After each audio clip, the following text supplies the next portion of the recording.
بسم اللہ الرحمن الرحیم نحمدہ ونصلی علی رسولہ الکریم اما بعد۔ درود ابراہیمی نماز والا درود شریف، اس کے متعلق چند باتیں عرض کرنی ہیں۔ اللہم صلی علی محمد وعلی آل محمد۔ اے اللہ رحمت بھیج محمد صلی اللہ علیہ وسلم اور آل محمد پر، کما صلیت علی ابراہیم وعلی آل ابراہیم، جیسا کہ آپ نے رحمت بھیجی ابراہیم علیہ السلام پر اور آل ابراہیم پر۔ انک حمید مجید، بے شک آپ لائق تعریف ہیں، بزرگی والے۔ اللہم بارک علی محمد وعلی آل محمد، اے اللہ برکت نازل فرما محمد صلی اللہ علیہ وسلم اور آل محمد پر، کما بارکت علی ابراہیم وعلی آل ابراہیم، جیسا کہ آپ نے برکت نازل فرمائی ابراہیم علیہ السلام اور آل ابراہیم پر۔ انک حمید مجید، بے شک آپ لائق تعریف، بزرگی والے ہیں۔ اس درود پاک میں محمد صلی اللہ علیہ وسلم اور آل محمد پر رحمت کو تشبیہ دی گئی ہے ابراہیم علیہ السلام اور آل ابراہیم پر رحمت کے نازل ہونے کے ساتھ، کہ جیسے یا اللہ تو نے ابراہیم اور آل ابراہیم علیہ السلام پر رحمت کی، ایسے محمد اور آل محمد علیہ السلام ان پر رحمت نازل فرما، ان پر برکت نازل فرما۔ تو اگر ہم غور کریں تو ہمیں محمد اور آل محمد علیہ السلام کی ابراہیم اور آل ابراہیم علیہ السلام کے ساتھ کئی مشابہتیں نظر آتی ہیں، جس کی طرف ان درود پاک کے الفاظ مبارکہ سے اشارہ مل سکتا ہے۔ سب سے پہلی بات تو یہ ذہن نشین ہونی چاہیے کہ اللہ کا دین قربانی مانگتا ہے۔ جو آدمی اللہ کا مقرب بننا چاہے، اللہ کے قرب کے مقامات اور درجات طے کرنا چاہے، اس کو قربانی دینا پڑے گی۔ یہ اللہ کا اصول ہے۔ نبی پاک صلی اللہ علیہ وسلم نے فرمایا، اشد الناس بلاء الانبیاء ثم الامثل فالامثل، مشہور حدیث ہے کہ لوگوں میں سے سب سے زیادہ آزمائشیں نبیوں پر آتی ہیں، پھر جو نبیوں کے جتنا زیادہ مشابہ ہوتا ہے اس پر آتی ہیں، پھر جو ان سے کم، پھر جو ان سے کم۔ جو جتنا زیادہ اللہ والوں کے، دین داروں کے، نبیوں کے جتنا زیادہ قریب ہوگا، اس پر اتنا زیادہ اللہ کی طرف سے دین کے لیے آزمائشیں آئیں گی، جس میں اس کی ثابت قدمی لوگوں کے سامنے آئے گی، اللہ کے ہاں اس کے درجات بلند ہو گئے۔ تو دین قربانی مانگتا ہے۔ جس نے بھی اللہ کے ہاں بلند درجات حاصل کیے، اس کو قربانی دینی پڑی۔ ہمارے نبی پاک صلی اللہ علیہ وسلم پر سب سے زیادہ آزمائشیں آئیں۔ طائف والا واقعہ آپ صلی اللہ علیہ وسلم کا دیکھ لیجئے، کس قدر شدید آزمائشوں والا ہے۔ تو یہ تو پہلی بات ہو گئی کہ دین قربانی مانگتا ہے۔ اب دیکھیے سیدنا ابراہیم علیہ السلام، ان کے بارے میں اللہ پاک نے سورۃ بقرہ میں پہلا سپارہ فرمایا، اعوذ باللہ من الشیطان الرجیم، وَإِذِ ابْتَلَىٰ إِبْرَاهِيمَ رَبُّهُ بِكَلِمَاتٍ، ابراہیم علیہ السلام کو اللہ نے چند امتحانوں میں آزمایا، لوگوں کے سامنے ان کی استقامت ظاہر کرنے کے لیے۔ اللہ کو آزمانے کی ضرورت نہیں ہے، اللہ لوگوں کو دکھاتے ہیں کہ دیکھو میرے خلیل ایسے ہیں۔ تو ابراہیم علیہ السلام کو اللہ نے چند امتحانوں میں آزمایا، فَأَتَمَّهُنَّ، ابراہیم علیہ السلام نے سارے امتحان اعلیٰ نمبروں میں پاس کر لیے۔ تو وہ کون سے امتحان تھے؟ مثلاً ایک امتحان دیکھیے کہ سیدنا ابراہیم علیہ السلام نے ہجرت کی، بہت بڑا امتحان ہے۔ گھر بار چھوڑا، اپنا وطن ملک عراق چھوڑ کر سیدنا ابراہیم علیہ السلام فلسطین تشریف لائے۔ تو یہ ہجرت سیدنا ابراہیم علیہ السلام نے بھی کی، ہجرت ہمارے آقا سرکار صلی اللہ علیہ وسلم آپ نے بھی کی۔ تو ابراہیم علیہ السلام کی ہجرت بھی ہے، ہمارے نبی پاک صلی اللہ علیہ وسلم کی ہجرت بھی ہے۔ اگر آپ غور کریں تو نبی پاک صلی اللہ علیہ وسلم کی ہجرت جو ہے، یہ حالات زیادہ سخت تھے، یہ آزمائش بڑی تھی کہ ابراہیم علیہ السلام کا تعاقب کسی نے نہیں کیا۔ ہمارے نبی پاک صلی اللہ علیہ وسلم کے بارے میں 100 اونٹ انعام مقرر تھے کہ جو خبر دے گا زندہ یا مردہ، نعوذ باللہ، آپ کو گرفتار کرے گا یا قتل کرے گا، تو 100 اونٹ انعام تھا۔ آپ صلی اللہ علیہ وسلم نے بہت سخت حالات میں ہجرت فرمائی۔ تو ابراہیم علیہ السلام کی قربانی ہجرت، ہمارے نبی پاک صلی اللہ علیہ وسلم کی قربانی ہجرت، اور آپ چونکہ ابراہیم علیہ السلام کے بھی امام ہیں، ان سے بھی بڑھ کر ہیں، امام الانبیاء ہیں، تو آپ کی قربانی جو ہے وہ ان کی قربانی سے بڑھ کر ہے۔ صلی علی محمد وعلی آل محمد کما صلیت علی ابراہیم وعلی آل ابراہیم۔ دوسرا پہلو دیکھیے، دوسری آزمائش دیکھیے، سیدنا ابراہیم علیہ السلام کو آگ میں ڈالا گیا، بہت بڑی آزمائش ہے۔ اللہ کے دین کی خاطر انہوں نے، توحید کی خاطر آگ میں جانا منظور کر لیا سیدنا ابراہیم علیہ السلام نے۔ تو بہت بڑی آزمائش ہے، لیکن جو ہی وہ آگ میں گئے، اللہ نے حکم دیا، یا نار کونی بردا و سلاما علی ابراہیم، اے آگ ابراہیم پر ٹھنڈی ہو جا اور سلامتی والی بن جا۔ اور اس کے بالمقابل دیکھیے ہمارے نبی پاک صلی اللہ علیہ وسلم کی قربانی، کہ آپ صلی اللہ علیہ وسلم 3 سال تک آپ اور آپ کا خاندان بنو ہاشم سارے شیب ابی طالب میں محصور رہے۔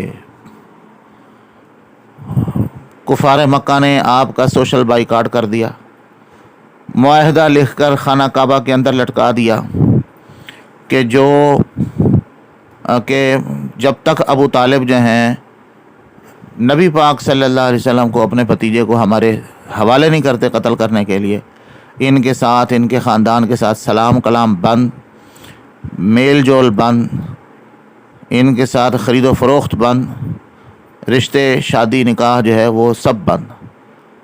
تو یہ 3 سال تک آپ صلی اللہ علیہ وسلم محمد اور آل محمد شیب ابی طالب میں محصور رہے۔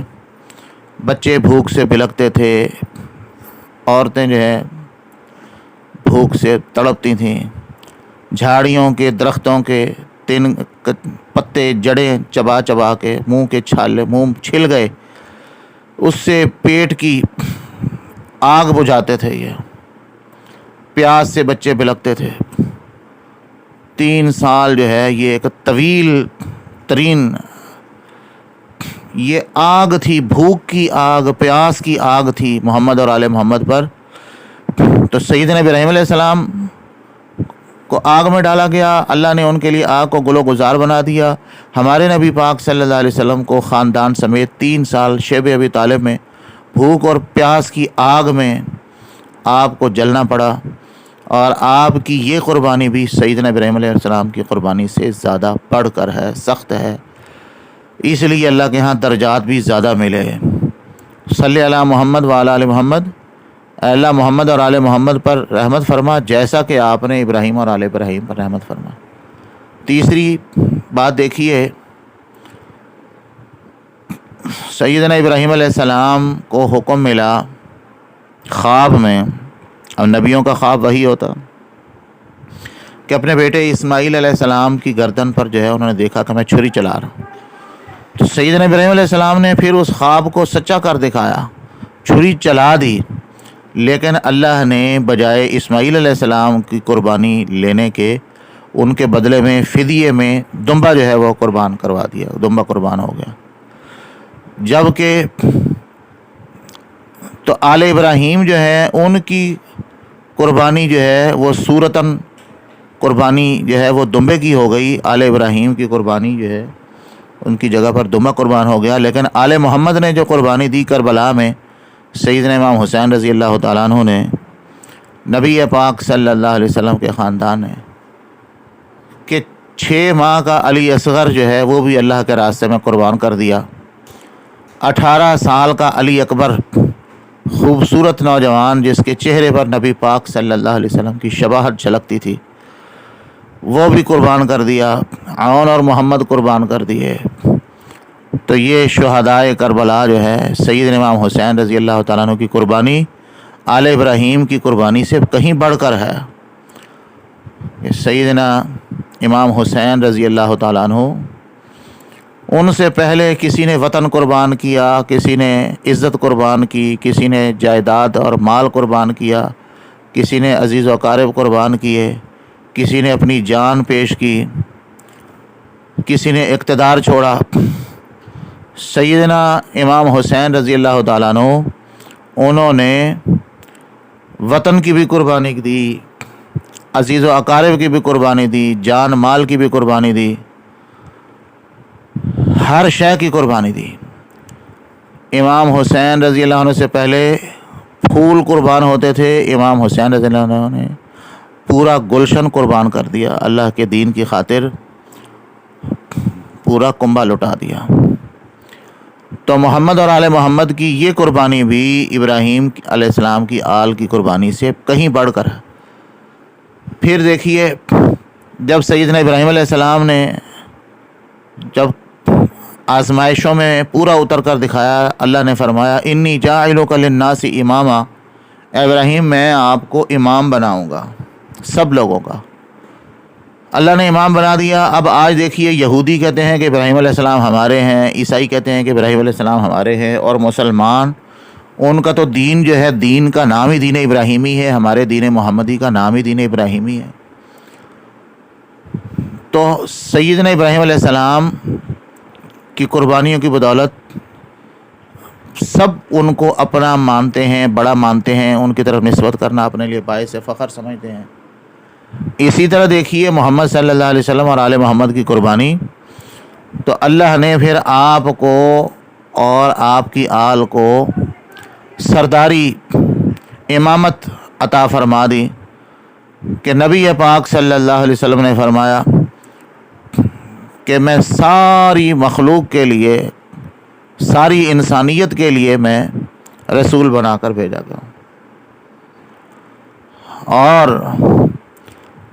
آپ صلی اللہ علیہ وسلم کی نبوت جو ہے وہ سارے زمانوں کے لیے، سارے مکانوں کے لیے، قیامت تک کے لیے، ہمیشہ ہمیشہ کے لیے۔ اور سیدنا امام حسین رضی اللہ تعالیٰ عنہ آج ہر ایک ان کی طرف نسبت کرنا اپنے لیے باعث فخر سمجھتا ہے۔ ہر آدمی کہتا ہے ہم حسینی ہیں، ہر مسلمان کہتا ہے حسین ہمارے ہیں۔ تو یہ محبت سیدنا امام حسین رضی اللہ عنہ کی، آل محمد کی، یہ قربانیوں کی وجہ سے، ان کی دین پر استقامت کی وجہ سے رہتی دنیا تک ان کا نام رہے گا، اور ہر مسلمان جو ہے ان کے ساتھ اپنی نسبت پر فخر کرے گا کہ ہم حسینی ہیں، ہمارا حسین سے، حضرت سیدنا حسین رضی اللہ عنہ سے محبت ہے، پیار ہے، تعلق ہے، ہم ان کے غلام ہیں۔ اور اسی طرح ایک نسبت دیکھیے، مشابہت دیکھیے محمد اور آل محمد کی علیہ السلام، ابراہیم اور آل ابراہیم علیہ السلام کے ساتھ۔ سیدنا ابراہیم علیہ السلام کو اللہ نے 2 بیٹے عطا فرمائے، تاریخ کی کتابوں میں اور بھی ملتے ہیں، قرآن پاک میں 2 کا نام ملتا ہے، بڑے بیٹے اسماعیل علیہ السلام، چھوٹے اسحاق علیہ السلام۔ تو ابراہیم علیہ السلام کو اللہ نے یہ شان عطا فرمائی کہ ابراہیم علیہ السلام کے بعد جتنے نبی آئے سب آل ابراہیم میں سے آئے، اور چھوٹے بیٹے جو ہیں سیدنا اسحاق علیہ السلام، ان کی آل میں بہت کثرت سے نبی آئے، بلکہ آگے آنے والے تقریباً سارے نبی اسحاق علیہ السلام کی آل میں آئے۔ جو بڑے بیٹے ہیں سیدنا اسماعیل علیہ السلام، ان کی آل میں ایک ہی آئے اور وہ خاتم الانبیاء بن کر آئے صلی اللہ علیہ وسلم۔ اسی طرح دیکھیے ہمارے نبی پاک صلی اللہ علیہ وسلم کی آل جو ہے آل محمد، آپ نے فرمایا میری آل، میری اولاد، میری جو ہے نسل، میری لاڈلی بیٹی بی بی پاک سیدہ فاطمہ الزہرا رضی اللہ تعالیٰ عنہ اس سے چلتی ہے، اس سے چلے گی، تو آپ صلی اللہ علیہ وسلم کے دو پھول ہیں، بڑا حضرت امام حسن ہیں، چھوٹے حضرت امام حسین ہیں۔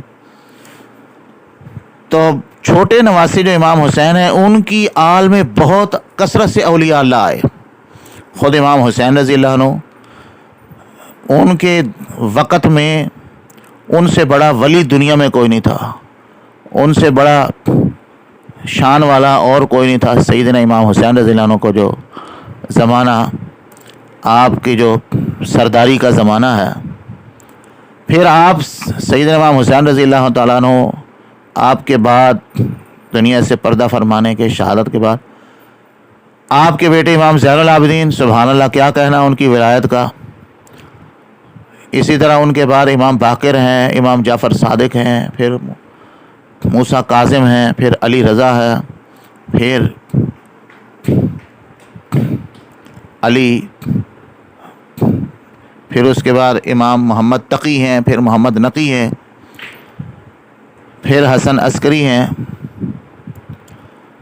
تو یہ حضرات جتنے اولیاء اللہ امام حسین کی آل میں آئے ہیں، سید اولیاء اللہ، اتنی کثرت سے بڑے نواسے ہیں امام حسن کی آل میں نہیں آئے، لیکن امام حسن کی آل میں ایک ہی آئیں گے بڑے، اور وہ خاتم الاولیاء بن کر آئیں گے، جن کا نام ہے امام مہدی علیہ الرضوان۔ تو یہ بھی مشابہت ہو گئی ہے کہ محمد اور آل محمد کی ابراہیم اور آل ابراہیم کے ساتھ، کہ آل ابراہیم میں جیسے ابراہیم علیہ السلام کے چھوٹے بیٹے اسحاق علیہ السلام کی آل میں سارے نبی آئے، اور بڑے بیٹے اسماعیل علیہ السلام کی آل میں ایک ہی آئے اور وہ خاتم الانبیاء بن کر آئے صلی اللہ علیہ وسلم۔ اسی طرح نبی پاک صلی اللہ علیہ وسلم کے یہ دو پھول ہیں، جو دو آپ کے نواسے ہیں، جنت کے نوجوانوں کے سردار ہیں۔ چھوٹے نواسے امام حسین کی آل میں بہت کثرت سے اولیاء اللہ آئے، بڑے نواسے امام حسن کی آل میں اس کثرت سے نہیں آئے۔ آئیں گے تو ایک ہی بڑے آئیں گے، خاتم الاولیاء بن کر آئیں گے، امام مہدی علیہ الرضوان، جو پوری دنیا کے اندر اسلام کا ڈنکا جو ہے بجائیں گے۔ ان کے دور میں ایک بھی کافر زمین پر نہیں رہے گا، پوری زمین پر سب دنیا مسلمان ہو جائے گی۔ یہ مشابہتیں ہیں۔ سنی لوگ جو ہیں وہ ان ناموں کو سن کر کہیں یہ نہ کہیں کہ بھئی یہ تو شیعوں کے امام ہیں، یہ اہل سنت کے امام ہیں۔ ایک بات تو یہ کہنے کی یہاں ضرورت ہے کہ محمد اور آل محمد کو ہم نے شیعوں کے کھاتے میں ڈال دیا۔ آل محمد تو ہمارے ہیں، اہل بیت جو ہے ہم ان کے ہیں، وہ ہمارے سروں کے تاج ہے۔ جہاں کہیں مدرسہ غوثیہ دیکھیں گے، ہاں جی، وہ سمجھیں گے کہ یہ جو ہے بریلویوں کا ہے۔ وہی غوث اعظم سیدنا شیخ عبد القادر جیلانی رحمۃ اللہ علیہ ہیں، وہ تو سب کے بڑے ہیں۔ غوث جو ہے وہ تو صوفیہ کرام کے درجات میں سے، غوث، قطب، ابدال، یہ تو تصوف کے درجات ہیں، صوفیہ کرام کے ولایت کے مقامات اور درجات ہیں۔ تو غوث اعظم جو ہے سیدنا شیخ عبد القادر جیلانی رحمۃ اللہ علیہ۔ تو کچھ لوگ جو ہے وہ اہل سنت جو ہیں وہ لفظ غوث سے جو ہے وہ ایسے بدکنے لگ جاتے ہیں اور سمجھتے ہیں کہ شاید جو ہے نا جی یہ بریلویوں کا کہ لقب ہے، یہ بریلویوں کا ہے۔ جہاں مدرسہ غوثیہ نظر آئے گا وہ جو ہے دیکھنے والے کہیں گے کہ لو جی یہ تو بریلوی ہیں۔ حالانکہ اہل سنت جو ہیں، دیوبند جو ہیں، ان کو لفظ غوث سے جو ہے وہ گھبراہٹ نہیں ہونی چاہیے۔ غوث اعظم تو سیدنا شیخ عبد القادر جیلانی رحمۃ اللہ علیہ ہے، اور غوث کا معنی یہ مشکل کشا، حاجت روا نہیں ہے، وہ اللہ کی ذات ہے۔ غوث سے مراد، غوث اعظم سے مراد یہ تصوف کا عہدہ اور مقام ہے، جو صوفیہ کے ہاں درجات طے ہیں، اصطلاحات ہیں تصوف کی کتابوں میں پڑھ لو۔ غوث، قطب، ابدال، ان کی تعریفات لکھی ہوئی ہیں، ان میں غوث کا کیا تعریف ہے وہ اس میں پڑھ کے دیکھ لیجئے۔ تو ایک تو لفظ غوث سے جو ہے وہ بدکتے ہیں ہمارے دیوبندی، اور دوسرا آل محمد کے لفظ سے جو ہے وہ سن کر جو ہے وہ گھبرا جاتے ہیں کہ آل محمد جو ہے نا وہ تو شیعہ استعمال کرتے ہیں، وہ اہل بیت کو خدا کے بندوں شیعوں کے کھاتے میں ڈال دیا۔ اہل بیت تو ہمارے ہیں، ہم اہل بیت کے ماننے والے ہیں، ان کے غلام ہیں، ان سے محبت رکھنے والے ہیں۔ ایک بات تو یہ ہے۔ دوسری بات جو ہے وہ شیعوں سے پوچھنے کی ہے کہ بھئی سیدنا امام حسن رضی اللہ تعالیٰ عنہ ان کی اولاد کا کیا قصور تھا کہ ان کی اولاد میں آپ کوئی امام ہی نہیں مانتے؟ ہم تو کہتے ہیں کہ حضرت امام حسن رضی اللہ تعالیٰ عنہ کی جتنی آل ہے سب آپ صلی اللہ علیہ وسلم کا خون ہے۔ امام حسین کی آل میں سے امام زین العابدین جو ہے ان کو آپ جو ہے مانتے ہیں امام، باقی جو امام حسین کے جو اولاد ہیں ان کا کیا قصور ہے؟ ان کو آپ نہیں امام مانتے۔ امام زین العابدین کی آل میں امام باقر کو ہی آپ مانتے ہیں، کس دلیل کی بنیاد پر مانتے ہیں؟ باقی جو امام زین العابدین کے بیٹے ہیں وہ بھی تو یہی نسبت رکھتے ہیں، وہ بھی تو یہی شان رکھتے ہیں، ان کو کیوں نہیں امام مانتے؟ اسی طرح پھر امام باقر کی اولاد میں صرف امام جعفر صادق کو ہی امام مانتے ہیں۔ تو یہ تخصیص بلا دلیل ہے، ہاں جی، اس پر کیا ان کے پاس دلیل ہے؟ یہ ہم جو ہے نا جی سوال کرنے کا حق رکھتے ہیں ان سے۔ تو اور یہ بھی بات جو ہے ایک بات واضح کر دینے کی یہ ہے کہ ہم اہل سنت جو امام کا لفظ استعمال کرتے ہیں تو ہم امام سے مراد رہبر اور رہنما لیتے ہیں، جیسے امام ابو حنیفہ رحمۃ اللہ علیہ، امام مالک، امام شافعی، امام احمد بن حنبل، ہاں جی، سیدنا امام حسین رضی اللہ تعالیٰ عنہ، سیدنا امام حسن رضی اللہ عنہ۔ امام کا معنی پیشوا، امام کا معنی رہبر و رہنما، امام کا معنی مقتدا۔ ہم وہ امام کا لفظ اس معنی میں استعمال نہیں کرتے جس معنی میں شیعہ استعمال کرتے ہیں۔ شیعہ تو کہتے ہیں کہ امام جو ہے وہ عالم الغیب ہوتا ہے، امام جو ہوتا ہے اس کی اطاعت جو ہے نا فرض ہوتی ہے اور وہ اللہ سے براہ راست احکامات رہتا ہے۔ اسی لیے تو شاہ ولی اللہ رحمۃ اللہ نے لکھا ہے کہ شیعوں کا عقیدہ امامت جو ہے نبی پاک صلی اللہ علیہ وسلم کی ختم نبوت سے ٹکراتا ہے۔ خیر یہ تو بات بیچ میں آ گئی، میں صرف یہ بتانا چاہ رہا تھا کہ چھوٹے نواسے امام حسین ان کی آل میں بہت کثرت سے اولیاء اللہ آئے، جیسے یہ حضرات ہیں امام زین العابدین، امام باقر، امام جعفر صادق وغیرہ، میں نے نام لیے پہلے، اور دیگر حضرات بھی، امام حسین کی سارے اولاد، امام زین العابدین کی ساری اولاد، امام باقر کی ساری اولاد، امام جعفر صادق کی ساری اولاد، سارے ہی ہمارے سروں کے تاج ہیں، سارے ہی امام ہیں۔ ہم سب کا احترام کرتے ہیں، ہم سب کو اپنے سروں کا تاج مانتے ہیں، ان کے جوتے کو ہم اپنے سر کے لیے جو ہے رکھنا باعث فخر سمجھتے ہیں۔ ان کے پاؤں کی خاک ہماری آنکھوں کا سرما ہمیں مل جائے سرما کے لیے تو ہم اس کو سمجھیں گے دنیا جہان کی دولت مل گئی۔ تو جیسے ابراہیم علیہ السلام کی آل میں چھوٹے اسحاق علیہ السلام بیٹے، ان کی آل میں بہت کثرت سے انبیاء آئے، بڑے کی اسماعیل علیہ السلام کی آل میں ایک ہی آئے اور خاتم الانبیاء بن کر آئے صلی اللہ علیہ وسلم، ایسے ہی آپ صلی اللہ علیہ وسلم کی جو آل ہے آل محمد، اس میں چھوٹے نواسے امام حسین جو ہیں ان کی آل میں بہت کثرت سے اولیاء اللہ آئے، بڑے نواسے امام حسن کی آل میں اتنی کثرت سے نہیں آئے۔ ایک ہی بڑے آئیں گے اور وہ خاتم الاولیاء بن کر آئیں گے جن کا نام مہدی علیہ رضوان ہوگا، امام مہدی۔ تو یہ مشابہت ہے جو ہم درود پاک میں جو ہم پڑھتے ہیں، اور بھی ہوں گی مشابہتیں، اللہم صلی علی محمد وعلی آل محمد، محمد اور آل محمد علیہ السلام کی، ابراہیم اور آل ابراہیم کے ساتھ، علیہ السلام کے ساتھ، یہ مشابہتیں ہیں۔ تو ہم درود پاک میں یہ جو ہے الفاظ پڑھتے ہیں، ان الفاظ کے ساتھ درود پاک پڑھتے ہیں، یہ کچھ مشابہتیں ہیں۔ اللہ پاک ہم سب کو محمد صلی اللہ علیہ وسلم، آل محمد سب کی محبت، ان کی اتباع، ان کی پیروی، ان کے نقش قدم پر، اور اسی طرح صحابہ کرام، آپ صلی اللہ علیہ وسلم کی تمام اہل بیت، ان کی محبت کے ساتھ ہمارا جینا اور مرنا ہو، ان کی محبت پر ہمارا خاتمہ ہو۔ خدایا بحق بنی فاطمہ کے برقول ایماں کنم خاتمہ، اگر دعوتم رد کنی ور قبول، منو دست و دامان آل رسول، وآخر دعوانا الحمدللہ۔